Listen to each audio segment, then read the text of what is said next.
Cuando el Rodrigo nos diga... Ya, vamos a dar inicio entonces. Muy buenas tardes a todas, a todos y a todes. Les damos la más cordial bienvenida al primer conversatorio titulado Conmemoración del Día Internacional contra la Homofobia, Transfobia y Bifobia, Diálogos desde las Fronteras. Este es un conversatorio que voy a moderar. Mi nombre es Pía Rodríguez. Soy matrona y actual coordinadora del área de sexualidad y diversidades de la Dirección de Equidad y Género de la Universidad de O'Higgins. Y con nosotros hoy en día va a estar la doctora Claudia Alarcón. Ella es la directora de la Dirección de Equidad y Género de la Universidad de O'Higgins. También va a estar con nosotros hoy día Matías Romero. Él es estudiante de Pedagogía en Inglés de quinto año de la Universidad de O'Higgins y es miembro de la comunidad Queer UH. Va a estar también el doctor Gonzalo Terreros. Él es académico del Instituto de Ciencias de la Salud de la Universidad de O'Higgins y está actualmente vinculado a temáticas en derechos humanos e investigación en el ámbito de diversidades sexuales y de género. También nos va a acompañar Cintia Aranguis. Ella es matrona, coordinadora de la atención de salud trans del Servicio de Salud Metropolitano Suroriente, y Diego Miranda, quien se nos va a conectar en un ratito más. Él es presidente de la organización Trans Rancagua. Entonces les quiero dar la más cordial bienvenida a los ponentes, las ponentes también, al público que nos está mirando desde el Facebook Live, y le voy a dar el paso a la doctora Claudia Alarcón para que dé unas palabras de bienvenida. Hola, buenas tardes. Primero que nada, decirles que estamos muy contentos una vez más por estar en un conversatorio. Siempre desde la dirección para nosotros es importante poder promover la reflexión en los distintos ámbitos, ¿no es cierto?, que nos toca, específicamente vinculados con el ámbito de género y sexualidades. Así es que estamos muy felices. Quisiera enmarcar un poquito este conversatorio, ¿no es cierto? Hemos decidido hoy día hablar o conmemorar el Día contra la Homofobia, Transfobia y Difobia, que es el 17 de mayo. Efectivamente, a 4 días de esta conmemoración, en el día que internacionalmente se conmemora, como ya he dicho, la homofobia, transfobia y bifobia, hemos querido sentarnos a reflexionar acerca de la importancia del convivir en una sociedad sensibilizada frente a las diversas expresiones, orientaciones e identidades sexogenéricas que cohabitan en nuestra comunidad. Reflexionar nos proporciona horizontes posibles de pensarnos desde el respeto y la diversidad, tanto en características fundamentales a considerar en la comprensión pluralista del desarrollo cultural y político de nuestra sociedad. No obstante, ¿no es cierto?, cuando reflexionamos, también surge la necesidad de preguntarnos por qué motivo conmemorar un día 17 de mayo.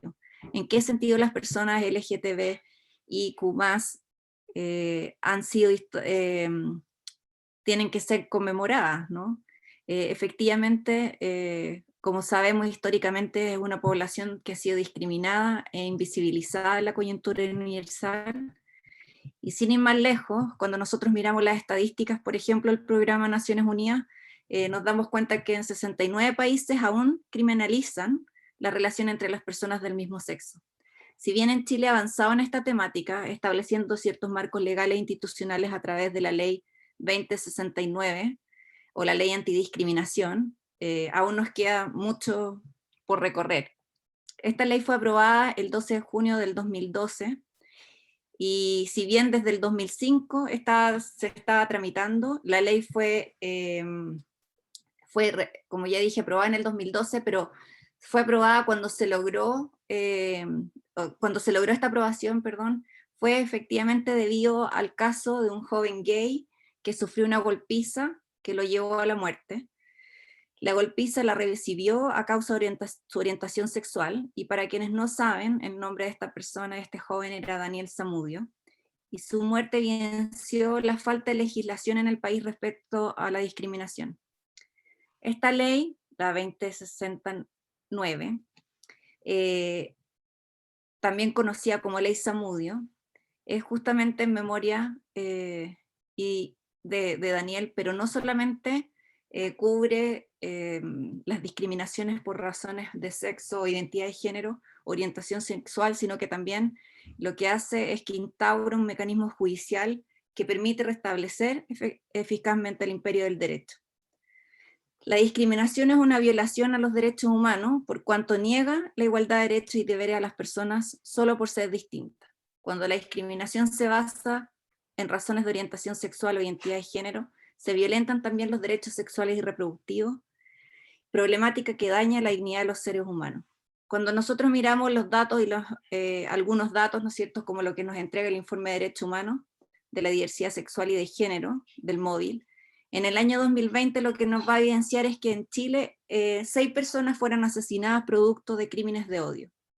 Asimismo, se observa un aumento en denuncias por homofobia a nivel nacional en un 14,7%, y a nivel regional, es decir, en nuestra región, en la región de Chile, o sea, de O'Higgins, de un 18,1%, lo que se traduce específicamente, según este informe, en 1.266 casos informados de violencia de género. Es decir, un 1,02% de la población de la sexta región ha sido víctima de violaciones de los derechos humanos en LGTBIQ+, en el 2020. En este contexto, como universidad pública, no podemos no estar comprometidos con la construcción de una sociedad que valore la diversidad y el respeto, orientándonos a un desarrollo social, cultural y político más inclusivo, más igualitario y más pluralista. Esto es lo que hoy día queremos invitarlos a través de este conversatorio, justamente a reflexionar, y por sobre todo queremos invitarlos a practicar un trato digno hacia las personas.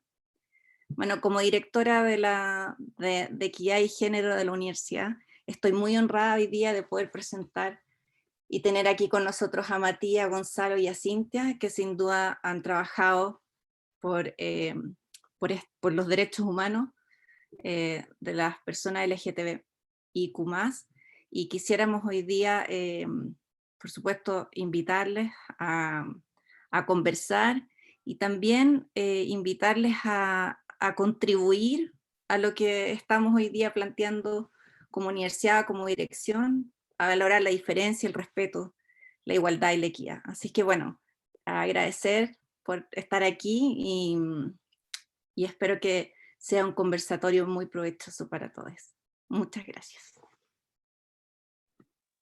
Muchas gracias, Claudia, por las palabras de bienvenida y por situar en el marco de la conmemoración del Día Internacional contra la homofobia, bifobia, transfobia, que se conmemora el 17 de mayo. Sin embargo, durante esta semana, desde la universidad, particularmente desde la Dirección de Equidad y Género, estamos desarrollando una serie de actividades en las cuales se enmarca este conversatorio. Entonces, para dar inicio a esta ronda, a este diálogo, que esperamos que sea un espacio muy fructífero de socialización y de conversación, vamos a partir con la primera pregunta, que tiene mucha relación con lo que comentaba Claudia en relación a la ley antidiscriminación, o más conocida como ley Zamudio. Frente al marco legislativo, entonces, que cuenta nuestro país, ¿cuáles son las dificultades o resistencias que visualizan en la puesta en práctica de manera mucho más concreta, ¿cierto?, la ley Zamudio desde su promulgación a la fecha, sobre todo en las instituciones públicas, tanto a nivel nacional como regional? Entonces, Matías, si te parece Sí, tu apreciación desde tu experiencia también, ¿nos puedes comentar? sí. Bueno, empezando, creo que hay muchas dificultades o resistencias que se enmarcan junto con la ley antidiscriminación. Por ejemplo, tenemos que la ley no previene actos fundamentados en discriminación, sino que solo sanciona. Este carácter punitivo eh, no nos ayuda a avanzar en derechos. Por eso considero de que también es necesario que existan procesos educativos que eduquen en diversidad para evitar crímenes de discriminación. Podemos ver que, según un estudio de la Subsecretaría de Prevención del Delito, un 89% de personas LGTBQ+, ha sufrido de discriminación, y un 62% de esas personas ha sufrido delitos relacionados con su identidad. Esto es gravísimo, y creo de que una parte importante es comenzar educando y visibilizando a las personas diversas. Por otro lado, en las instituciones públicas también se hace urgente un marco jurídico que proteja las diversidades. Como mencionó la doctora Claudia, hubo un aumento de denuncias, no necesariamente porque hubieran más casos de discriminación, sino que la gente se siente más empoderada para acudir y denunciar. Creo de que es necesario de que se capaciten a las instituciones públicas que reciben esas denuncias, ya sea carabineros, policía de investigaciones, eh, y también como equipo Queer UH nos preguntamos qué tan capacitados están, porque si uno revisa las mallas curriculares de la Escuela de Carabineros, por poner en ejemplo, no vemos como no vemos de manera explícita la capacitación que tienen. Y también creo de que es necesario que reivindiquemos la importancia de resguardar los derechos de la diversidad. En estos días me parece que está ocurriendo el caso emblemático de Sandra Pavés, una profesora que no puede ejercer. Y creo de que es necesario de que eh, se cree un marco jurídico que resguarde los derechos de estas personas que no pueden, o sea, se han visto violentadas, eh, ya sea por instituciones o por un sistema que es discriminador. Y eso. Es súper importante eso que tú comentas, Matías, en relación al marco quizás educativo en términos de mallas curriculares, ya sea en instituciones de carácter estatales como es la policía y también dentro de las universidades, ¿cierto? Y en ese caso quizás, Gonzalo, a partir de tu experiencia como académico, como investigador, ¿qué es lo que tú podrías un poco proponer a la aplicación o la dificultad que vemos de la implementación de la ley Zamudio a nivel, bueno, tanto nacional como regional?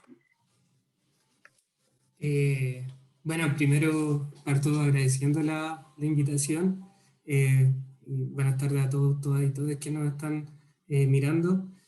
Estaba ahí escuchando con mucha atención lo que mencionaba Matías y también lo que planteaba la doctora Alarcón al inicio respecto a estas situaciones preocupantes que significan que hoy día estemos lamentablemente conmemorando estos días, porque estos días no debieran existir en la medida de que no existen actos que llevan justamente a la necesidad de establecer como un día especial ¿ya?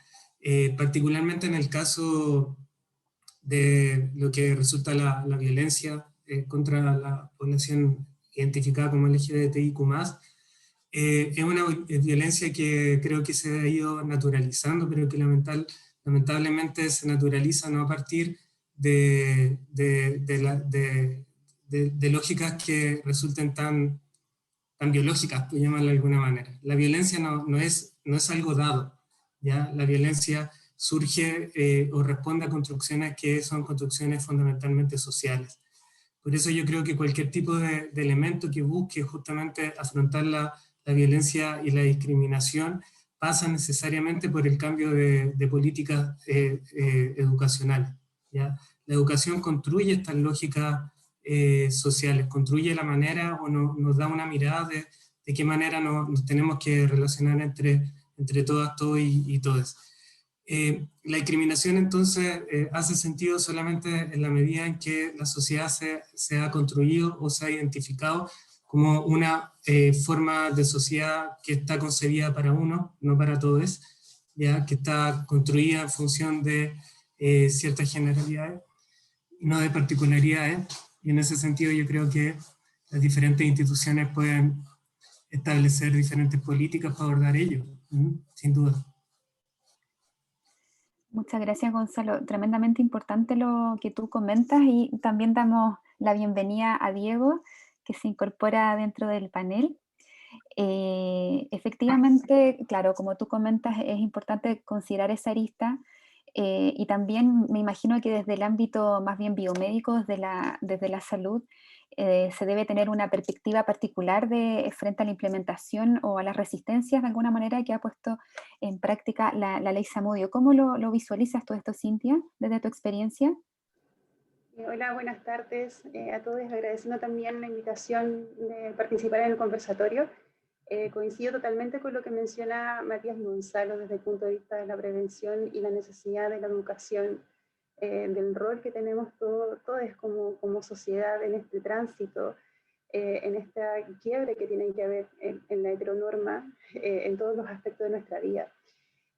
Bueno, nosotros acá, mi rol en el trabajo que tiene que ver con la atención de las personas trans desde la gestión, podemos ver cómo la discriminación, el bullying y todo lo que pasa a la comunidad LGTBIQ+, incide en el proyecto de vida, en la salud de las personas. Yo creo que casi el 80-90% de las personas que están en atención con nosotros han tenido intento de suicidio. Tenemos 2 casos de adolescentes que se suicidaron.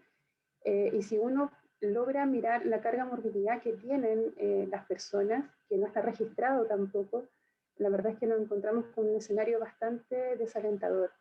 Lo que nosotros hemos podido ver es mucha resistencia en la implementación de estas nuevas formas de atención, resistencias que tienen que ver con el tema valórico, con el tema religioso también, con el tema de la formación curricular, como también se mencionaba anteriormente, en donde se hace totalmente urgente e importante empezar a romper estos esquemas que tenemos instaurados desde hace tantos años en nuestro país y a nivel mundial también. Entonces, el escenario es súper lamentable. La aplicación de la ley también es muy difícil, por lo que mencionaba también Matías, que en el fondo es más sancionadora más que preventiva.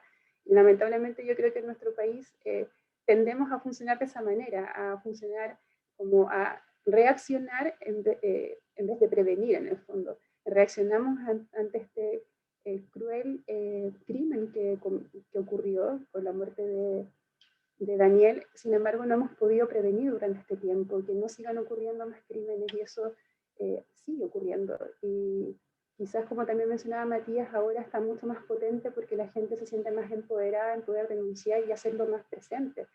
Pero es algo que, al menos lo que nosotros vemos desde acá, es una construcción, una deconstrucción y una construcción que nos implica a todos como sociedad. No es solamente un sector, sino que desde cuando yo salgo de mi casa, desde cuando tomo el transporte público, cómo me relaciono con estas diversidades, entre comillas, y el por qué no podemos lograr respetar a la otra persona por ser distinto. Eso a mí me llama profundamente la atención, cómo no podemos ser capaces de respetar al otro, o por qué tienen que ocurrir estos crímenes de odio, simplemente porque la persona ama a una persona que es de su mismo sexo. O sea, algo como el amor termina en un crimen. Entonces, eso me parece que como sociedad tenemos que revisarlo y empezar a armar cosas nuevas.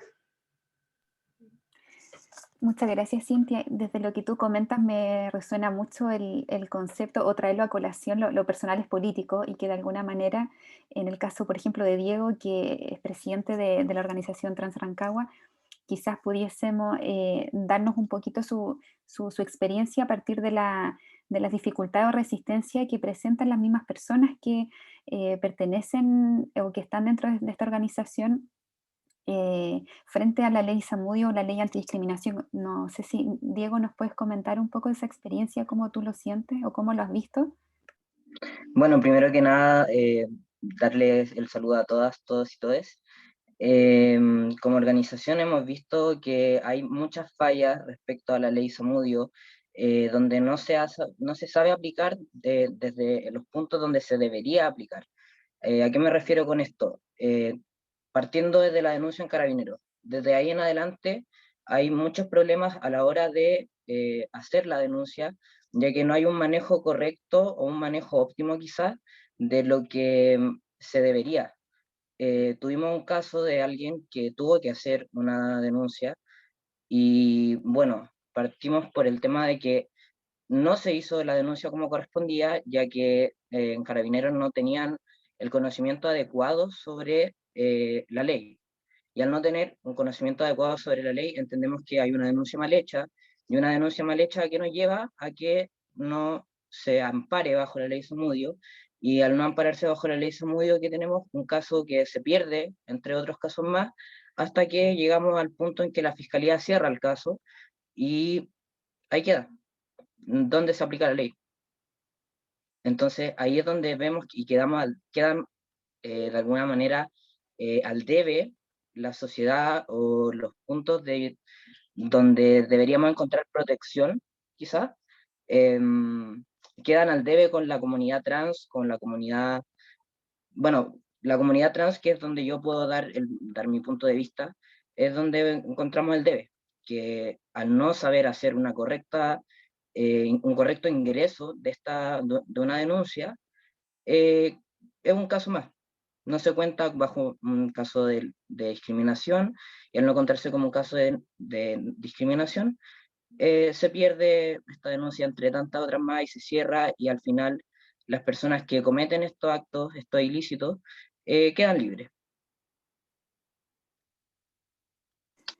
Efectivamente, Diego, muchas gracias por tu respuesta. Vemos como distintos espacios como de fuga de alguna manera, donde tenemos que los espacios de educación, ¿cierto? A nivel también de conciencia, tanto cultural como social, de convivencia, vemos ahí como ciertos vacíos importantes y pensando, por ejemplo, ahora que ya estamos próximos a la elaboración, al diseño quizás de una nueva Carta Magna, ustedes desde su experiencia, ¿cómo visualizan la materialización entonces de los derechos de las personas LGTBIQ+, en esta nueva constitución, en esta nueva construcción colectiva? Bueno, yo creo que primero que todo, las personas que integren esta nueva carta, la creación de esta Carta Magna, tienen que ser personas que estén capacitadas también en todo tipo de ámbitos.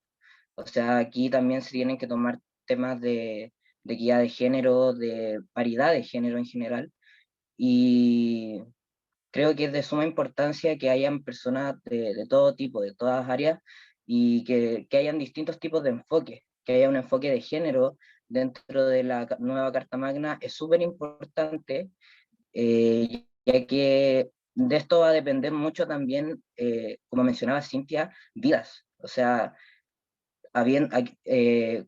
como había mencionado y tomando un poco de las palabras de Cintia, la prevención de suicidios puede partir incluso la creación de una nueva Carta Magna, desde tocar nuevos puntos en esta carta, y desde que las personas que hagan y que representen a la comunidad tengan un enfoque de género, hace esencial el tema de la prevención de delitos, de la prevención de suicidios, y hace un avance como sociedad y cultural muy importante. Sí, Gonzalo.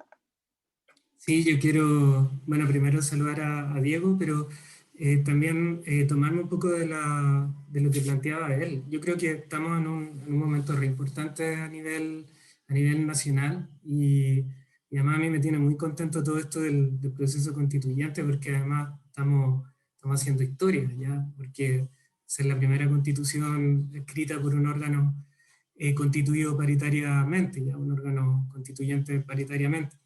Entonces, la Constitución, la verdad que como Carta Magna nos permite establecer un diseño que va guiando en el fondo la manera en que se construye la sociedad, ¿ya?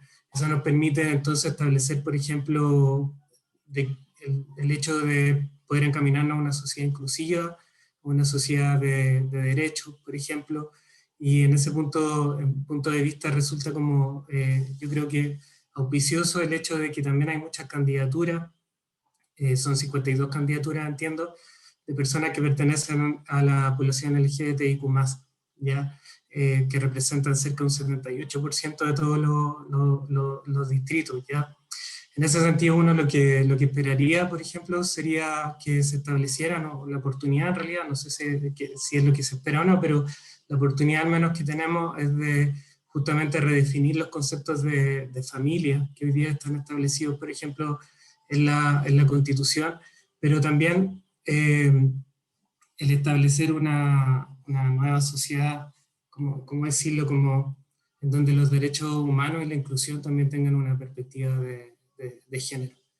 Yo encuentro, la verdad que por sobre todo fundamental el rol que el Estado también puede jugar, y por eso tiene que estar también escrito en una Constitución, el rol que el Estado tiene que jugar dentro de los procesos educacionales, ¿ya? Como decía anteriormente, la violencia no viene de nacimiento, ¿ya? La violencia es parte de una construcción que se va estableciendo. como sociedad.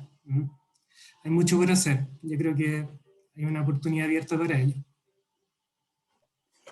Y desde esa construcción que tú comentas, Gonzalo, una construcción colectiva, social, ¿cierto? Que parte siempre desde las bases, y esa obviamente es la importancia de esta nueva constitución, yo creo que va también muy emparejado con un cambio cultural, social, ¿cierto? De las personas. Sobre eso, Sí. Matías, y también sobre tu participación activa dentro del colectivo Queer OH, ¿cómo lo experimentas? ¿Tú cómo lo vivencias? Bueno, desde Queer UH hemos observado de que en la Constitución y en el Código Civil existe una concepción de familia muy reducida a lo que es hetero, cis, y también de identidades. Y como colectivo, lo que esperamos es que la nueva Constitución promueva derechos de comunidades diversas y sobre todo que resguarde sus derechos y a los miembros de estas comunidades, y que una nueva constitución trate de generar una nueva concepción de familia que no sea marcada por figuras que son estrictamente cis o definidas por el género, y creemos que eso es muy importante. Pero, ¿cómo podríamos hacer esto? Nos preguntamos.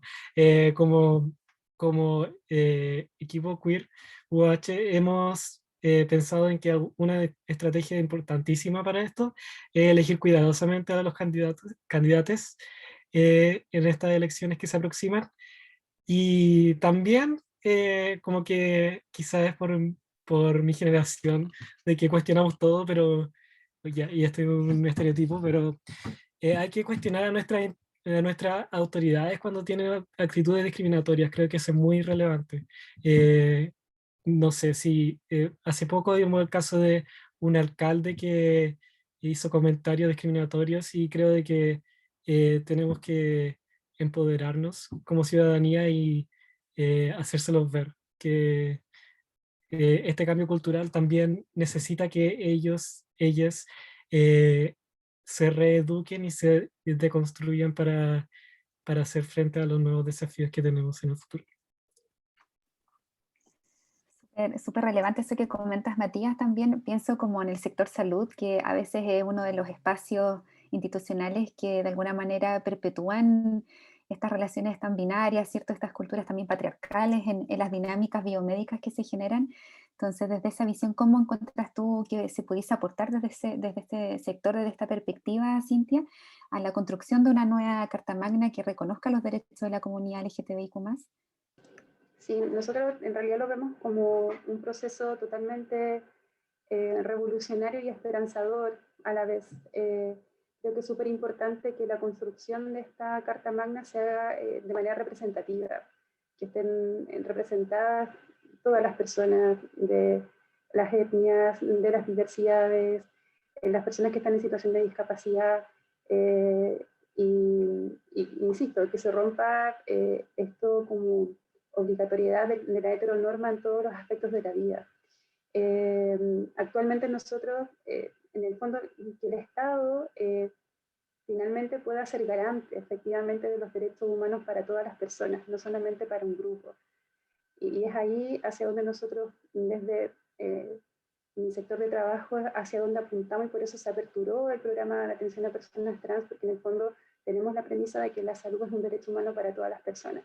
Y eso lamentablemente en nuestro país no está asegurado, no está garantizado. Y es la gran falencia que tenemos. Y no solamente en el tema de salud, sino que también en los cupos laborales, en el acceso a la vivienda, en el tema de educación. Entonces, yo siento que es una tremenda oportunidad, pero claramente, como menciona Matías, tenemos que ser muy cuidadosos en las personas que ahora nos van a representar también, por quienes vamos a entregar nuestro voto de confianza, por decirlo de alguna manera. Y claramente en la institucionalidad de salud, que es muy rígida, que es muy patriarcal también, cuesta mucho instaurar estos procesos que rompen todos esos esquemas. Y finalmente eso trasciende efectivamente en el daño a la salud de las personas, y también cómo se generan situaciones de discriminación en los mismos funcionarios también muchas veces que son de las diversidades. Eso también yo creo que, y por eso celebro mucho la instancia que ustedes como universidad tienen hoy día, desde este conversatorio y todas las otras instancias también que están realizando, porque es importante también preocuparnos desde nuestro propio espacio. ¿Qué pasa con la discriminación en mi lugar de trabajo, en mi casa de estudio o en mi entorno más íntimo, ¿cierto? Entonces, yo esto lo veo como una oportunidad histórica que tenemos como país de ir avanzando, porque no es lo único, o sea, tal como fue el plebiscito, fue el paso, ahora tenemos este otro gran paso y así ir construyendo un país en donde todas las personas sean respetadas independientemente de sus diferencias. Yo así lo visualizo, pero que ciertamente es un trabajo como a largo camino que tenemos y que es responsabilidad de todos. De todas maneras, Cintia, súper atingente lo que tú comentas de esto también de ir construyendo un proceso que sabemos que no lo podemos mirar de una manera cortoplacista, sino que es un trabajo en conjunto y que hay harto por transitar. Diego, no sé si quieres dar alguna otra idea frente a la pregunta o podemos pasar a la otra pregunta. ¿Pasamos nomás? Bueno, quizás colgándome un poco de las palabras de Cintia y de Matías, creo que también es de suma relevancia el tema de la representatividad que va a existir y de las personas que vamos, como mencionaban, a dar nuestro voto de fe, porque si no estamos conscientes de a quién le vamos a entregar nuestro voto, va a pasar lo mismo que ha pasado durante muchos años. Vamos a seguir cayendo en un círculo vicioso en el cual se siguen vulnerando derechos, se siguen pasando por alto va a seguir la torta mal distribuida. O sea, va a haber un pedazo más grande para algunos y un pedazo más pequeño para otros. Y se supone que esta es la oportunidad que tiene el país, la ciudadanía, de que no sea tan así, de que por primera vez, por así decirlo, la torta esté distribuida de manera igualitaria para la etnia, para las diversidades en general, para las diversidades sexuales, para todas las personas que de alguna manera hemos sido olvidadas dentro de la Carta Magna y dentro del sistema cultural que existe en Chile. Eso. Muchas gracias, Diego. Me voy a tomar de algunas palabras que comentaba Cintia al último, y qué importante hacer estas reflexiones en un marco institucional, sobre todo en el marco de las personas que representamos, que estamos al interior de una institución pública, ¿cierto? Sobre todo a nivel educacional, sabemos qué importante es el rol de las y los educadores dentro de las instituciones. Y sobre eso, entonces, para ir finalizando también, ir concretando algunas cosas, se nos ha ido pasando súper rápido el tiempo, la verdad. Desde la experiencia y perspectiva de cada uno de ustedes, ¿identifican avances en materia de reconocer, por ejemplo, los derechos de la comunidad LGTBIQ+ dentro de las instituciones públicas de educación superior? ¿Y cuáles son los desafíos que ustedes visualizan a nivel más de proyecciones futuras? Dejo el espacio ahí abierto para que lo podamos comentar. Ahí yo, ¿puedo? Sí. Sí, claro. Yo creo que hay avances, ya como que si uno cuenta la historia, la verdad que, claro, desde el siglo XIX comienzan todos estos procesos discriminatorios, que yo creo que un hito acá en Chile es desde la generación del Código Penal, ¿ya? Por allá por 1870, 1875 creo, en donde se criminaliza la homosexualidad. Entonces, hay mucha gente de repente claro, que es más joven, que le cuesta un poquito recordar esto de que en Chile era un crimen ser homosexual hasta 1999. Ya recién en 1999 se decriminaliza el hecho de ser homosexual, pero eso en realidad fue bajo fuerte resistencia justamente, bueno, principalmente de la derecha y de grupos religiosos que de manera fuerte yo creo que han seguido esta lógica como heteronormativa y cisnormativa, bajo los cuales se ha establecido, yo creo, los principales ejes de sociedad, los principales ejes de, comillas, el entendimiento que tenemos, ¿ya? Ahora, con respecto a la educación, yo creo que han habido avances que han sido importantes, pero no suficientes, ¿ya? Estos avances que son importantes y digo que no son suficientes, y eso también hay que tener claro de que no son suficientes, no porque no se haya querido avanzar más, sino que hay una fuerte oposición. Tenemos que hoy día también tener muy en cuenta de que los grupos más conservadores de la sociedad aún están presentes, ¿ya? Y están legislando. Ya el año, por colocar un ejemplo nomás, no sé si recuerdan el año 2017, la presidenta Bachelet, en este un evangélico, por ejemplo, se le realizó una funa por el pastor Durán, me parece que es el apellido, que hoy día es diputado de la República. Entonces, esto fue hace 4 años atrás, ¿ya? Entonces también es difícil pensar de que las instituciones se van a permear cuando una sociedad todavía existe en esa resistencia. Sin embargo, sí encontramos ya a partir de 2017 en adelante ciertos cambios en las instituciones que resultan como súper importantes, yo creo, para la generación de los procesos sociales, ¿ya? Yo creo que esto principalmente se materializa como en la construcción de las oficinas, por ejemplo, de género en las diferentes universidades públicas, en la generación de estos conversatorios, por ejemplo, ya, o actividades de extensión en general, los protocolos de denuncia, los protocolos de uso de nombre social, etc. Falta mucho por avanzar, ya, sin duda falta mucho por avanzar, pero estamos mejor que antes. Gracias, Gonzalo. Recogiendo también esas apreciaciones que tú tienes, pienso como desde los espacios que surgen desde los mismos estudiantes, por ejemplo en el caso de Matías, que pertenece a la colectiva Queer UH, que emerge desde problematizando, ¿cierto? Y tratando de incorporar a personas de las diversidades sexogenéricas dentro de este colectivo y que emana desde la misma institución y desde los mismos estudiantes. Entonces, Matías, si nos quieres contar un poquito de eso a partir de la pregunta.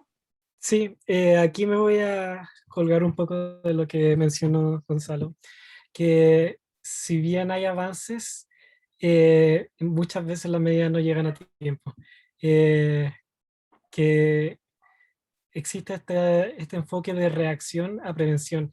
Y también hay una gran percepción de que eh, las medidas se avanzan a medias, como que hay mucha resistencia y cuando se trata de avanzar en algo no llega a tiempo o pasa por muchos trámites. Por poner como ejemplo nomás, eh, la ley de matrimonio igualitario fue enviada al Congreso por la expresidenta Bachelet en el 2017 y aún está en trámite. O la ley de identidad de género que fue presentada en el 2013 y recién fue promulgada en el 2018. O la ley Zamudio, que si mal no recuerdo, fue enviada en el 2005 y pasaron como 5 o 6 años hasta que recién la promulgaron. Y eh, como comunidad, como Queer UH, no se puede, no se tiene el lujo del tiempo porque en cada minuto que pasa una persona de la comunidad está siendo violentada y discriminada.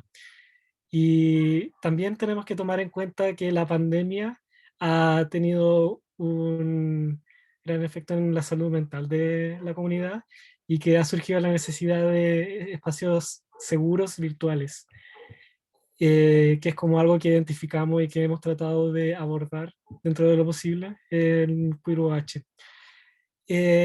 Y en los avances creemos de que existen dentro de la educación superior muchos avances, como la posibilidad de denunciar actitudes y discriminatorias, o la existencia de una política universitaria que es inclusiva y con enfoque de género, y creemos que eso es muy valorable, pero seguimos pensando de que hay que continuar avanzando y no quedarnos con lo que tenemos. Y que la representación es muy importante, que como cultura tenemos que, como sociedad tenemos que promover la representación de personas del colectivo, porque eso ayuda a eliminar el tabú que ha sido como impuesto sobre las comunidades, y eso nos acerca a la gente. Así. Y eso. Gracias, Matías. Pensando también de la representación que tú comentas a nivel de sociedad civil, por ejemplo, pienso en la importante igual labor que cumplen ustedes, Diego, con la organización Transrancagua, como poca de los espacios que se tienen dentro de la región, ¿ya? Y con todas las características socioculturales, sociodemográficas que la componen también. Entonces, a partir de eso, ¿qué avances identifican ustedes en materia de reconocer los derechos de la comunidad LGTBIQ+, dentro de las educaciones superiores? Bueno, sin ir muy lejos, yo fui estudiante y me reintegraré prontamente a la universidad y me tocó que desde el Mineduc no habían actualizado mis datos todavía con mi nombre actual, como Diego, y en la universidad llegaron los datos como mi antiguo nombre registral. Y bueno, fue una cosa de que yo hablara con el encargado en ese momento y le comentara, pucha, ¿sabes qué? Mis datos no están actualizados, y desde la universidad movieron rápidamente un protocolo y actualizaron la base de datos, por así decirlo, que existía. Después dentro de la universidad me encontré con que habían espacios como el de Queer UH, en el cual había una representatividad de la comunidad y que también las personas tenían y daban espacios, por ejemplo, desde la Dirección de Equidad y Género, y que se creaban conversatorios, se creaban oportunidades donde existía una representatividad de todos estos grupos que siempre han tenido un estigma social, o sea, de que las personas homosexuales son, no sé, personas con SIDA, por ejemplo, que es un estigma y un tabú que se ha ido por mucho tiempo, que, no sé, por ejemplo, que las mujeres trans son todas prostitutas, pero no se ve el trasfondo que hay detrás de esto, o sea, ¿por qué la mujer transexual tiene que ejercer la prostitución? Porque las políticas públicas son malas y no hay un amparo laboral, hay una precarización laboral enorme que lleva a que las mujeres trans, en su mayoría, tengan que ejercer el comercio sexual y que lamentablemente muchas mueran en ello. Entonces creo que la importancia de tener espacios como este, de generar conversatorios, de que todo ¿cómo decirlo? Las los espacios públicos se reestructuren y también den estos mismos espacios para conversar, para cuestionarnos nuestro actuar, cuestionarnos todos los estigmas que pueden existir respecto a un colectivo, respecto a a un pequeño grupo que siempre se ha visto vulnerado, por así decirlo, como ha sido la comunidad trans históricamente. De todas maneras, Diego. Y pienso también como en esta coalición, si se pudiese decir, o más bien fraternidad entre los espacios públicos, tanto desde la educación como de la salud. Cintia, ¿cómo tú identificas estos avances y también cómo podemos proyectar estos desafíos futuros en términos de los derechos de la comunidad LGTBIQ+ dentro de las instituciones de educación superior? Bueno, desde los avances, yo creo que ya se ha mencionado la mayoría de lo que está pasando respecto de los conversatorios, las creaciones como de las mesas de trabajo también, en donde también nos han pedido que participemos muchas veces para poder aportar desde nuestra experiencia en la construcción del programa de atención, y que siempre para nosotros ha sido como muy importante poder contribuir en la construcción de estos espacios en las otras instituciones. Yo creo que el desafío mayor que nosotros hemos podido palpar desde cuando partimos con este trabajo, y que empezamos a hacer pequeñas sensibilizaciones en los establecimientos para los funcionarios que atienden a las personas en general. Y había una confusión tremenda desde lo más básico de no saber qué es la orientación sexual, qué es la orientación de identidad de género. Algunas personas piensan que la identidad de género es solamente de las personas trans. Entonces, está en el nivel de desconocimiento de los principios básicos, que efectivamente todos estos conversatorios o los cursos que surgen también en la educación superior o en la formación de continuidad, efectivamente sirven muchísimo, pero yo creo que el gran desafío está en poder instaurar en todas las mallas curriculares, no solamente del área de la salud, sino que ojalá en todas las carreras, tanto profesionales como técnicas, una asignatura que tenga que ver con las diversidades, porque la diversidad la vamos a encontrar en todos los aspectos de la vida, no solamente en atención de salud, como lo revisábamos recién, en lo que mencionaba Diego respecto a sus experiencias también en denuncias, en donde desde las policías tampoco saben bien el manejo. Entonces yo creo que ahí está el gran desafío desde la educación superior, es poder instaurar una asignatura de diversidad o el nombre que sea más apropiado, pero que tenga que ver con esto y que sea obligatorio, como se hizo en Uruguay. Nosotros tuvimos una experiencia de compartir con la gente de la colectiva Ovejas Negras, en donde nos contaban también que empezaron a hacer trabajos de sensibilización con los funcionarios, las funcionarias de salud, sin embargo no dieron abasto por la cantidad de personas que trabajan en el sector salud. Entonces eso hizo tomar conciencia al Ministerio de Educación y el Ministerio de Salud de poder instalar estas asignaturas en las carreras. Y yo creo que eso es vital, porque en el fondo las personas que salen de la universidad en su pregrado tienen que salir con esa formación, desde el trato, desde la parte más, desde lo primario, desde saber cómo tratar a una persona, cómo le digo, qué le pregunto, porque cuando nosotros asumimos que la persona que tenemos frente a nosotros es una persona heterosis, cerramos puertas y evitamos, cerramos puertas y con esto también llevamos a generar un mayor riesgo y daño en la salud de esa persona. Y esa situación la podemos llevar a los distintos aspectos de la vida, como lo mencionaban también los compañeros respecto al cupo laboral, al cupo de vivienda. Si es que no logramos que como sociedad podamos tener una formación y una educación inclusiva, ahí vamos a seguir quedando al debe. Entonces yo siento que ese es el mayor desafío que tenemos. De todas maneras, Cintia, lo que comentas es súper, o nos hace a todos como mucho sentido. Yo siento, estábamos todos como asintiendo, porque efectivamente en la medida de que se pueda profundizar en ese tipo de perspectivas, en la medida que socialicemos y que sea algo que termine siendo mucho más común que cuando hablamos de grupos minoritarios, como espacios más bien reducidos. Me da la impresión que de alguna manera cuando hacemos este cambio, efectivamente también hacemos un cambio de paradigma y de relación hacia las y las otras personas. Diego, tenías la mano levantada, querías comentar algo. Sí, justamente como menciona Cintia, nosotros igual hemos sido en la región un órgano capacitante de los distintos CEFAM. Nos ha tocado situaciones que nos llaman bastante la atención. O sea, para nosotros como organización, asumíamos, por así decirlo, el hecho de las capacitaciones que tenían los CEFAM, de que existían profesionales en el área que trabajaban con personas trans, pero nos topamos en estas capacitaciones, fue una situación muy específica en la cual recuerdo haber preguntado a las personas que estaban presentes en ese momento si alguien sabía o se identificaba como una persona cisgénero. Y fue una situación que me llamó mucho la atención y que hasta el día de hoy recuerdo, porque nadie levantó la mano.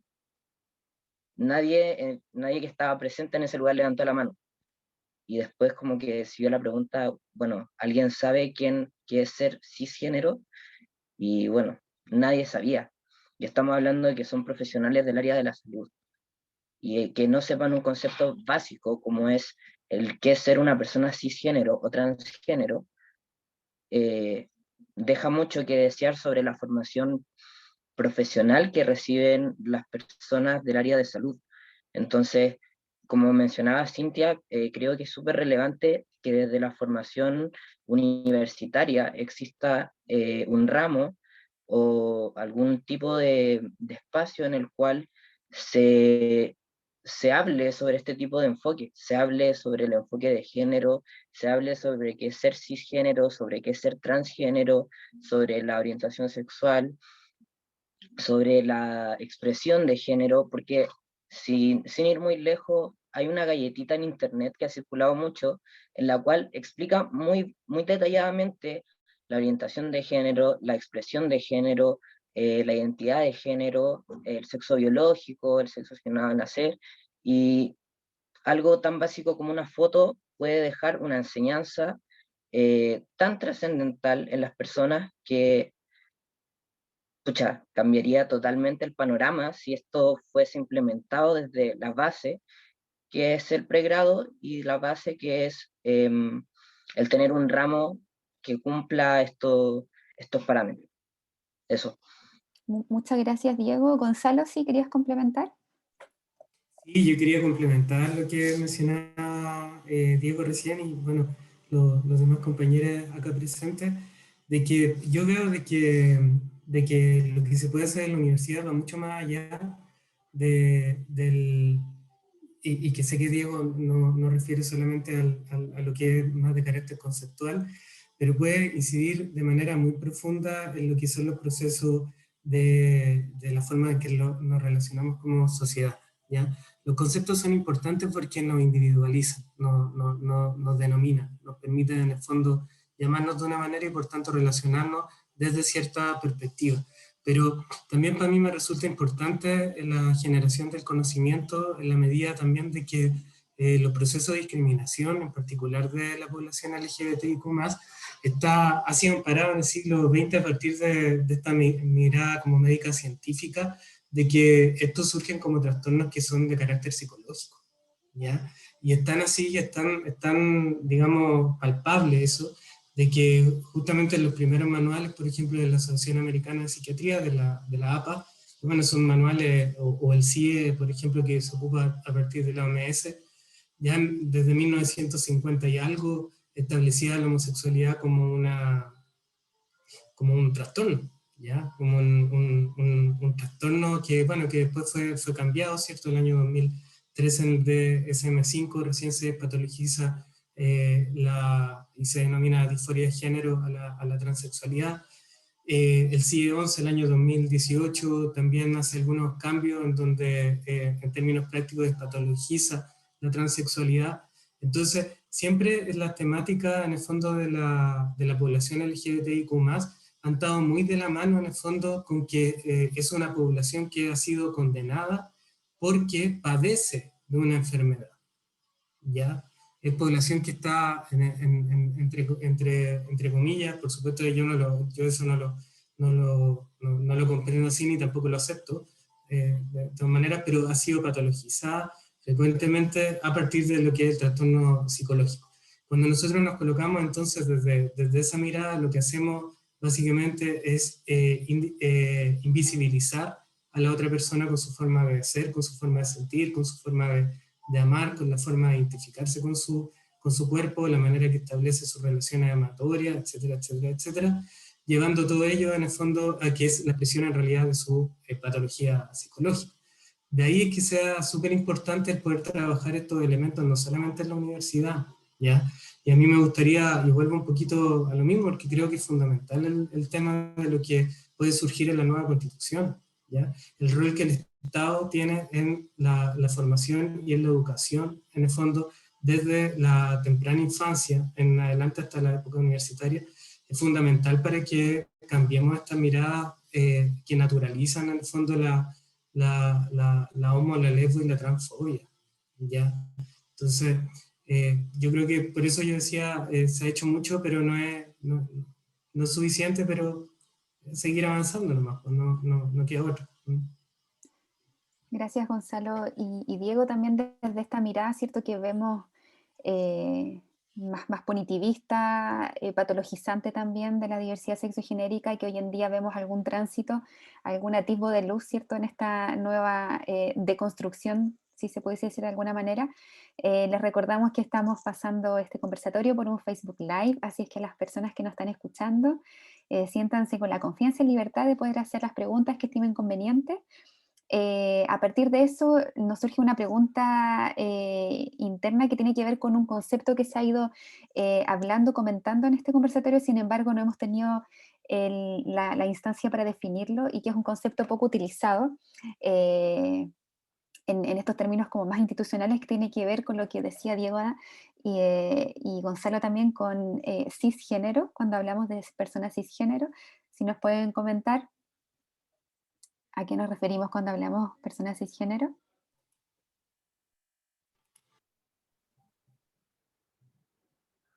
Yo prefiero darle la palabra a Diego, que estoy seguro que está en una organización que trabaja en esta temática, así que le doy la palabra a... ¿Sí? Bueno, cuando hablamos de una persona cisgénero, hablamos de una persona la cual se siente acorde a su sexo asignado al nacer. ¿Por qué hablamos de sexo asignado al nacer y no sexo biológico? Porque el sexo asignado al nacer es algo que se nos impone, por así decirlo, bajo lo que el doctor que nos recibe o la doctora que nos recibe ve en nuestra genitalidad. O sea, si ve una vagina va a decir, bueno, es una mujer. Si ve un pene, va a decir, bueno, es un hombre. Cuando entramos en el tema de que yo tengo vagina y me siento acorde a esto, bueno, el doctor dijo, yo soy mujer, y una mujer dice, bueno, yo tengo vagina y me siento cómoda con esto, estamos hablando de una persona cisgénero. O sea, sentirse acorde a lo que se nos asignó a la hora de nacer. Por el otro lado, muy al contrario, tenemos mi caso, por ejemplo, sin ir muy lejos, yo nací biológicamente como una mujer, pero no me siento acorde a lo que se me asignó al nacer, y mi identidad de género es masculina. Entonces, ahí hay una discordancia. ¿Por qué? Porque mi genitalidad dice que yo soy mujer, pero mi identidad de género, por el contrario, dice que yo me identifico como hombre. Entonces, esta contrariedad que vemos entre lo asignado al nacer y lo que uno se percibe es lo que llamamos transgénero, o trans, acortándolo un poco, ya que antes se usaba el término transexual y transgénero, cosa que se eliminó hace no mucho tiempo, ya que era algo que era como discriminarse dentro del grupo que ya era discriminado. O sea, antes las personas transgénero eran las personas que no transitaban aún dentro de lo biológico, dentro de lo médico, dentro del tema de la hormonización, del tema de las operaciones, y las personas transexuales eran aquellas que ya se habían sometido a operaciones, ya tenían una reasignación hormonal, etcétera, etcétera. Entonces, en resumen, una persona cisgénero es aquella que se siente conforme con su sexo asignado al nacer, y una persona transgénero es una persona que se siente disconforme con su sexo asignado al nacer y tiene una identidad de género del sexo opuesto.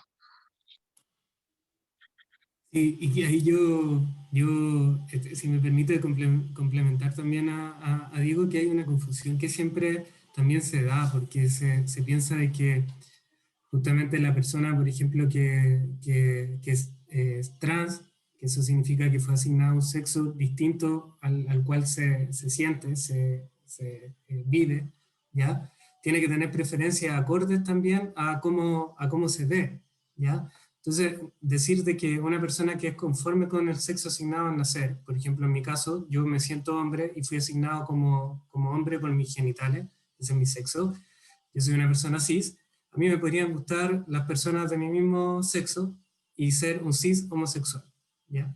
También pueden haber gente de que sea trans, es decir, de que no conforme su género con el sexo asignado al nacer, y que puede ser homosexual o puede ser también lesbiana, puede ser, digamos, heterosexual, ¿ya? Son elementos que son súper distintos, uno no va con lo otro, entonces también hay que tener cuidado porque de repente uno escucha por ahí cuando se pasea por estas páginas de discriminación o redes sociales mirando por ahí, como que de repente uno ve así como cuando refieren denotativamente, por ejemplo, a una mujer trans que tiene caracteres o se comporta como esperarían que se comportara un hombre y le gustan, por ejemplo, las mujeres. Entonces, a la gente que de repente no ha tenido como la oportunidad de indagar en estos temas, le parece sumamente extraño, ¿ya? O sea, nació hombre, pero como que se viste como mujer, pero además le gustan las mujeres. No es extraño, no es extraño, ¿ya? Eso ocurre. Lo que pasa es que está invisibilizado. Así que ahí hay muchos conceptos que hay que revisar. Y de ahí que es tan importante lo que nos mencionaba Diego también anteriormente. Muchas gracias. Complementando lo que Diego. dice Gonzalo, también, claro, no se sigue una misma línea, o sea, no porque la persona trans sea trans, significa que va a ser heterosexual. O sea, tenemos casos de personas trans que son bisexuales, homosexuales y heterosexuales, tal cual como lo puede ser una persona cisgénero. Eh, no se sigue una misma línea, no existe, por ejemplo, el hecho de que ya, yo soy una persona trans y si una mujer está conmigo es lesbiana. No, una mujer que está con un hombre trans no es lesbiana. ¿Por qué? Porque es una mujer que está con un hombre. Y una mujer que está con un hombre es una mujer heterosexual y es una relación heterosexual, independiente de que sea una persona trans o no. Al existir esta relación mujer-hombre, ya estamos hablando de una relación heterosexual independiente de si es una mujer trans o de si es un hombre trans. Súper importante eso que comentas, Diego, y también Gonzalo, en términos de que solemos reducir nuestras identidades y deseos a una genitalidad, siendo que obviamente esto va mucho más allá. Cintia, no sé si quisieras comentar, agregar algo más, también Matías. Sí, ¿Sí, o sea Cintia? que es súper importante lo que estamos hablando sobre la confusión que existe o cómo se asume que eh, el tema de la sexualidad y llevándolo al punto de vista de salud, yo creo que ahí es un error súper grande que cometemos, hablo en plural porque en el fondo desde el lugar donde trabajo, cuando se asume lo que explicaban Diego y Gonzalo. Entonces, si uno está en la atención clínica y entra un adolescente, perfectamente está viendo a ese adolescente, va a asumir que ese adolescente es hetero. Porque en el fondo entra un chico que su expresión de género es masculina, que sus genitales son masculinos, por lo tanto él asume que esa persona es hetero. Entonces, ¿qué pasa cuando efectivamente no es así? La atención de salud la centramos en eso que se asume, porque es lo que, entre comillas, es normal. ¿Y qué pasa si efectivamente no es hetero, ese adolescente que entró? Y sin embargo nunca nos dimos la posibilidad de preguntar, ¿tienes pareja? ¿Tu pareja es hombre? ¿Tu pareja es mujer? ¿Cómo te identificas? Si no somos capaces de abrir estos espacios, no vamos a hacer nada bueno ahí. Y lo mismo ocurre si nos pasa mucho a nosotras, las matronas y los matrones, cuando entra una mujer también a la consulta y se asume que esa mujer es hetero en el fondo. Como también sesgamos ahí, desde llegar y entregar el anticonceptivo sin preguntar si la mujer quiere usar anticonceptivo, como también al entregar anticonceptivo asumimos que la mujer tiene de pareja a un hombre y que tiene relaciones sexuales penetrativas. Entonces, si empezamos a revisar todas esas acciones, nos encontramos con un mundo de posibilidades o de cierre de puertas que pueden mejorar la salud de la persona o la pueden dañar. O desde el nombre social, si llamamos a las personas por su nombre legal, si no han hecho todavía el cambio, cómo esa persona quizás ni siquiera va a llegar a entrar al box médico por la vergüenza que va a sentir de ser llamada por el nombre legal y que todo el mundo en la sala de espera lo mire. O si es que el médico, la médica atiende a un hombre trans y no logra y no tiene la formación y no ve que el dolor que tiene en la espalda esa persona es porque está fajada a las 24 horas. Entonces, en el fondo, ¿cómo no tener claro estos conceptos, en el fondo confundirlos o creer que es algo lineal? Afecta en nuestra atención que entregamos y por ende afecta la calidad de atención de salud que reciben las personas. Eso como que desde el lugar donde yo me muevo puedo reflexionar. Sí, de todas maneras, Cintia, muchas gracias. Estamos ya un poquito justas de tiempo, vamos a ir concretando un poquito las ideas. ¿Te parece, Matías? Y luego Diego, que habías levantado la mano. ¿Matías? Me quería referir como a lo que estaban hablando del género. Creo que es muy necesario capacitar y educar en educación sexual, que no esté basada solamente en lo que es biológico, genital, y que se pueda comprender el género como una construcción social que al final es como es lo que es. Y, y creo de que existe mucha resistencia. Puedo contar el caso desde mi perspectiva en educación, que hay muchos colegios que, que cuando implementan programas de educación sexual integral solo la basan en lo que es lo genital, lo biológico, y desde una perspectiva cis heteronormada. Y considero que se tiene que replantear eso y, y visibilizar todo esto para que no sea tan difícil comprender las diversidades. Y eso. Gracias, Matías. Diego, ¿querías comentar? Sí, creo que desde el área en la que se desempeña Cintia, nos topamos con un tema súper difícil. O sea, muchos de los chicos trans tenemos que ir a la matrona por temas biológicos. Entonces, el trato que exista, eh, el que no haya un sesgo, el que no haya como un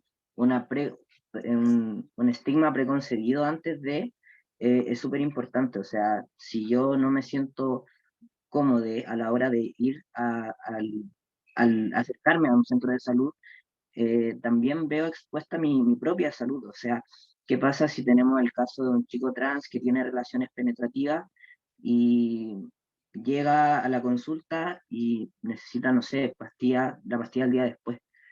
Si la matrona no tiene, o sea, tiene ideas preconcebidas de esto, puede afectar en la atención que tenga y en la posible llegada que van a tener las personas a la hora de atenderse. O sea, eh, que para un chico que tiene que ir a la matrona, que lo llamen, por ejemplo, Fernanda, te estaba esperando la matrona en el box tanto, y quedan todas las mujeres viendo que se para un chico y queda hasta duda así como, uy, pero ¿por qué se para él? ¿Por qué? Pero si es un hombre, ¿por qué va a entrar un hombre a la consulta? Y ahí empieza el cuchicheo, y ahí es donde vemos la importancia de cómo nos trata el sistema de salud, cómo no, es de importancia el que exista el respeto sobre el nombre social, sobre los pronombres adecuados, sobre el trato, porque es muy distinto que llamen a Diego a la consulta y que vean, ah, es un hombre que va a entrar a la matrona, a que digan, Fernanda está esperando a la doctora en la consulta tanto, y vean parar su nombre. Y ahí empieza el cuchicheo, y después cuando salgan va a toparse con las mismas personas cuchicheando y denostando a la persona que acaba de entrar. Entonces, creo que donde trabaja, en la zona en la que se desempeña Cintia, es de suma importancia el trato digno, que es por lo que se ha luchado y lo que se está trabajando en muchas mesas de trabajo a nivel nacional. De todas maneras, muchas gracias, Diego, por tu apreciación. En vista de la hora, ya estamos, se nos pasó muy rápido, la conversación estuvo muy interesante, las perspectivas, las experiencias de cada uno fue tremendamente enriquecedor para este conversatorio, para este diálogo. Muchas gracias por eso. Desde el Facebook, Claudia, tú que estás supervisando ahí, mirando el Facebook, ¿hay algún comentario en particular, algo? ¿Alguna pregunta? No, no tenemos ninguna pregunta. Quedó todo muy claro. Bien. Esperamos. Bueno, muchísimas gracias realmente por este espacio. Tenemos harto que hacer. Así es que ahí la Pía va a tener harto trabajo desde la coordinación. Sí. Bueno. Sí, Bueno, solo, agradecer. ¿Sí, Gonzalo? eso, solo, yo también quería agradecer esta instancia, es bien importante, yo creo, como poder seguir en el fondo como conversando, implementando políticas. Yo creo que como miembro de la Universidad de O'Higgins también estoy bien orgulloso y contento con el trabajo que se ha hecho en tan poquito tiempo dentro de la universidad, que se ha ido alineando rápidamente con, yo diría, las políticas más progresistas que se han implementado en universidades públicas que ya son centenarias. entonces ha ido como muy rápido. Yo creo que es importante trabajar sobre los elementos como de educación y lograr comprender. Yo diría que ese es como un mensaje, un poco lo que decía Matías recién, de que la sexualidad no está dirigida en el fondo a, por ahí Foucault contaba un poco de eso, la sexualidad no puede solamente dar cuenta de los requerimientos reproductivos de la economía, ¿ya? La sexualidad, el género, la manera en que nos sentimos, la conformidad, los elementos que colocamos para construirnos como personas son elementos que tienen que ser visibilizados, y estas instancias en el fondo permiten también el llevar a la discusión cada una de esas cosas. Así que por mi parte quería agradecer el espacio. Gracias, Gonzalo, por tu Bueno, comentario. voy a un comentario que está en Facebook. Ah, Muchas gracias por visibilizar las necesidades y demandas de la comunidad.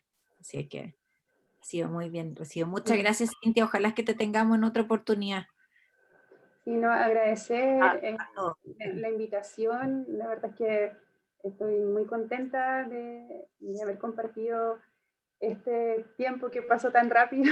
Yo creo que quizá no podríamos quedar horas conversando y reflexionando sobre lo mismo. Así que, y bueno, y dentro de los avances ahora que escuchaba también a Diego, se me olvidó mencionar que en avances en materia legislativa hay un proyecto de ley que amplía la posibilidad de interrumpir la gestación en 3 causales a personas gestantes, en el fondo, que esto incluye a hombres trans o personas no binarias que estén en cualquiera de las 3 causales, que yo creo que eso es un tremendo avance en materia de derechos sexuales y reproductivos, porque la actual legislación dice textualmente mediante la voluntad de la mujer. Entonces, ¿qué ocurre si en algún momento nos llega un chico trans o una persona no binaria que quiere interrumpir y la ley dice que no puede? Así que yo creo que eso es un avance potente, que ahí tenemos que estar ahí con todas nuestras energías para que se apruebe el proyecto y sigamos avanzando en materia de derechos sexuales y reproductivos. Así que muy agradecida de estar hoy día con ustedes.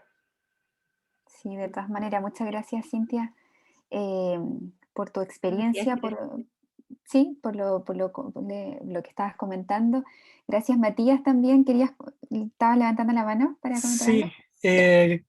o sea, quería dar las gracias por este espacio, como han dicho todos anteriormente, y quiero como hacer un llamado a recordar de que esta conmemoración, a pesar de que dice homofobia, transfobia y bifobia, no solo debe quedar encasillada ahí, sino que a todos los miembros de la comunidad, y, y que, como a modo de palabras finales mías, que hay que reivindicar la importancia de visibilizar y educar sobre estas temáticas. Eso. Muchas gracias, Matías. Diego, muchísimas gracias también por tus comentarios, tus apreciaciones, por tu Bueno, participación. agradecer también la invitación. Actualmente somos la única organización que representa a la comunidad trans en la sexta región, y es de suma importancia hablar y encontrarnos en estos espacios para hacer nuevos contactos, hacer nuevas apreciaciones, y nada, de parte de la organización como presidente, agradecer esta instancia, agradecer la invitación, y espero volver a compartir con ustedes en alguna otra instancia. Gracias, Diego. Muchas gracias también a Gonzalo por su experiencia, sus comentarios, su participación. Gracias también a la parte de soporte, Rodrigo Vergara y a Bárbara, que se fue también. Y gracias, Claudia, también por estar presente y dar el puntapié inicial a este conversatorio. Sí, solo quiero, perdón, solo quiero también decir que tenemos otras muchas gracias por generar este tipo de espacios, y es que nos vamos muy contentas. Bueno, esperamos verlo a todos y a todas y a todes, y seguir trabajando juntos, ¿no? Gracias, Pía, súper. Muchas gracias a todos. Que tengan Muchas gracias, una buena semana, un buen término de semana. Chao, chao. Realmente, chao. Bien, chao. Chao, que estén muy bien.